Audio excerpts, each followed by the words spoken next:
ఇప్పుడు రామారావుకి తను కోరుకున్నటువంటి పదవి వచ్చింది. సుబ్బారావు కూడా అది ఆశించాడు, రాలేదు. ఈ సుబ్బారావు ఏం చేస్తాడు, ఆంధ్రజ్యోతితో ఈనాడు రిపోర్టర్ను కొట్టుకుంటాడు.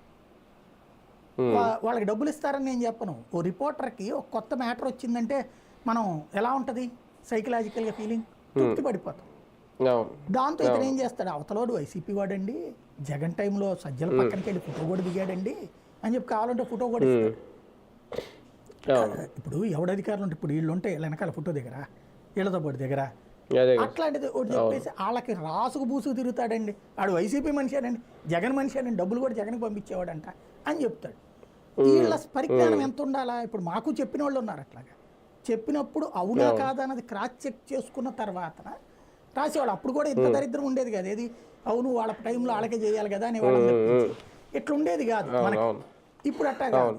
దానికి ఎవరు అంటే ఉద్యోగుల మధ్యన శత్రుత్వంతో లేదా ఉద్యోగులు తమ కోరుకున్న పోస్టుకి వెళ్ళాలంటే అక్కడ అడ్డున్నోడిని తప్పించడం కోసం అవతల వాళ్ళ మీద కొన్ని చాడీలు, కరెక్ట్గా మన భాషలో చెప్తారు, పితూరీలు చెప్తా ఉంటారు. దాన్ని వీళ్ళు హైలైట్ చేస్తారు. దాన్ని తెలుగుదేశంలో ఉన్నటువంటి దాన్ని ఆ పదం ఏమనాలంటే సంరక్షకుల బృందం ఒకటి వచ్చింది. ఇప్పుడు సోషల్ మీడియా సంరక్షకుల బృందం తెలుగుదేశాన్ని కాపాడాలి, పాపం చంద్రబాబు గారిని కాపాడాలనుకుని తెలుగుదేశాన్ని కాపాడాలనుకుని వీళ్ళు వాళ్ళనే దెబ్బతీస్తున్నారు. వాళ్ళ మీద నెగిటివ్ స్టోరీలు